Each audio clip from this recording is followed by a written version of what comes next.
morning's newspapers now. I'm pleased to say we're joined now by the broadcaster and journalist Afua Hagan and by the former editor of the Daily Star, Dawn Neeson. Afua, Dawn, good morning to you. Happy Saturday. Thanks for being with us.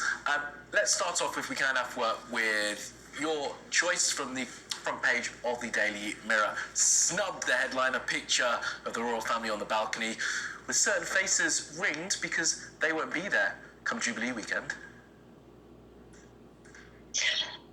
Yes, so Jubilee weekend, only a month or so, 4 weeks away, and now we're getting more and more details of what will take place over the course of that weekend. Of course, is celebrating the Queen's Platinum Jubilee. Now, the headline here is snubbed, of course, because Prince Andrew, Prince Harry and his wife Meghan will not be included on the balcony, that famous scene that you always have where you have the royals appearing on the balcony and following the trooping of the colour. Now, I think a lot of papers are really focused on who won't be there, which of course, like I said, is Prince Andrew, Prince Harry and Meghan Markle. But the Platinum Jubilee is all about the Queen, all about her years of service and her phenomenal reign. And I think it would just be so much more interesting if we focus on the Queen, if we focus on what's going to happen over Jubilee weekend. I think some papers are so completely obsessed, definitely, with Prince Harry and Meghan Markle, and of course Prince Andrew and everything that's gone on with him, that's going to threaten to overshadow the Jubilee weekend. And what I would like to know is what is going to happen over the course of that weekend, what celebrations we can expect, because like I said, this is about celebrating Her Majesty the Queen. So who will be on the balcony? Well, you'll have the Queen, Charles and Camilla. You'll have William and Kate and George, Charlotte and Louis. You're going to have Edward and Sophie and their children, Louise and James. You're going to have Princess Anne and Vice Admiral St. Lawrence, the Duke and Duchess of Gloucester, and the Duke of Kent and Princess Alexandra. So that's who will be on the balcony following the trooping of the colour. Of course, we've got the concert on Saturday and all sorts of amazing things happening over the course of that weekend to celebrate Her Majesty the Queen.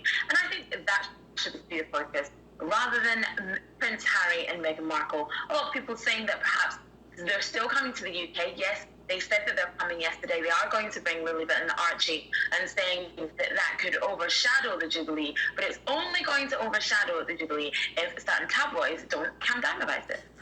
And Dawn, you've gone inside the Daily Telegraph on the same topic. This is about the Sussexes bringing their kids to the UK for the Jubilee. And of course, as Afua mentioned there, this might well be the first time that the Queen has met Lilibet.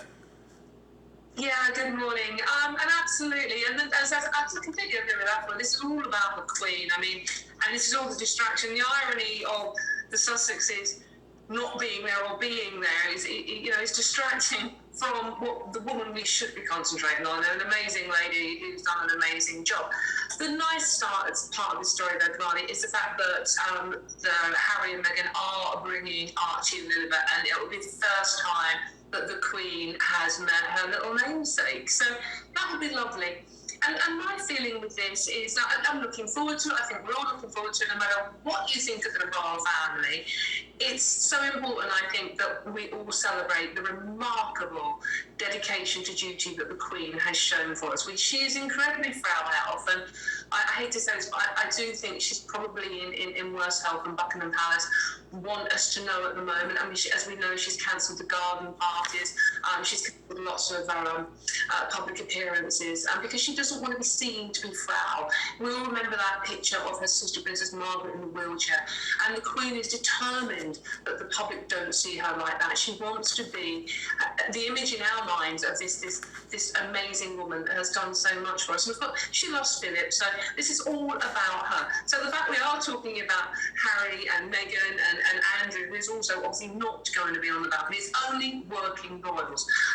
Beatrice and Eugenie also won't be there. There are a few exceptions, or a few grandchildren and great-grandchildren that will be there. So it's interesting to see who will be. But I mean, as everyone said, I think we should just all be looking forward to the weekend.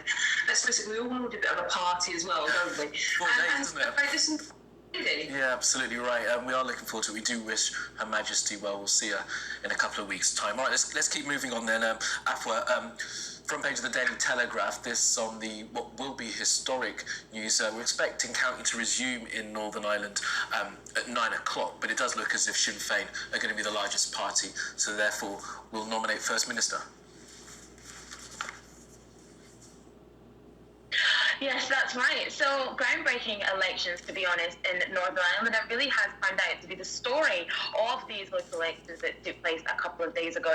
So Sinn Féin is set to be the biggest party in Stormont after a symbolic and a very, very symbolic breakthrough in Irish nationalism. Now, a lot of people, I think, especially in England, Scotland and Wales, perhaps, when you hear Sinn Féin, you think of the IRA and think of past Sinn Féin, but Sinn Féin has tried to move on from that period in their history, and now they are on course to be the biggest party in Northern Ireland, and this could affect everybody in the United Kingdom, because Sinn Féin don't believe in Northern Ireland and they believe in a united Ireland. So we could see this taking us one step closer to perhaps having a vote, or Irish people having a vote, on unifying the island, unifying the island of Ireland, excuse me.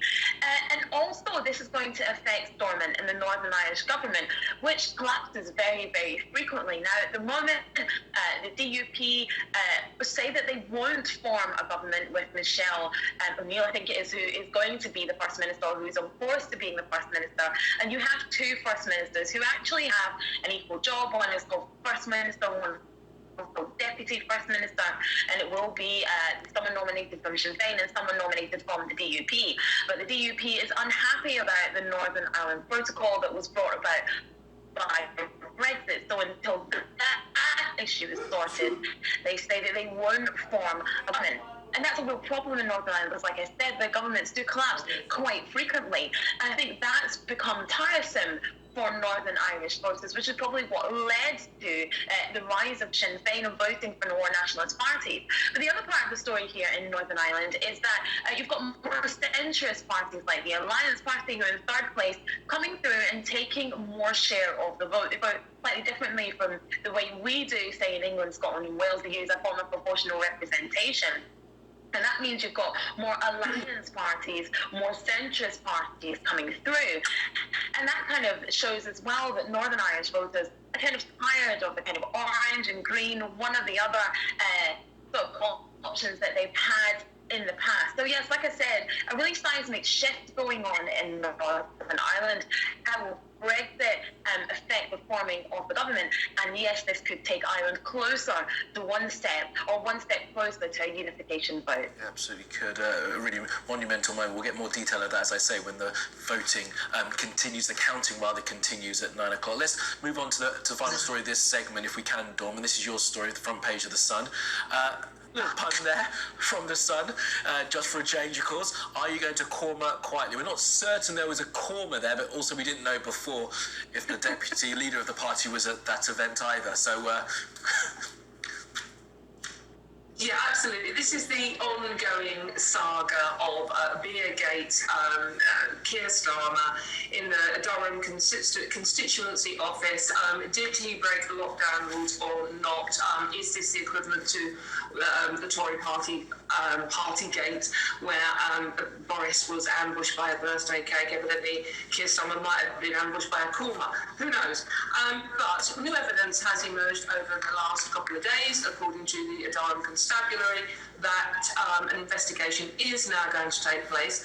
New evidence has come to light. New evidence appears to be the details of who was there, when they were there, why didn't Keir Starmer go back to his hotel. Keir Starmer has said, I didn't go back, we had to order takeaway food at 10 o'clock at night because the hotel restaurant was closed. The hotel had said, no, our restaurant was fully open.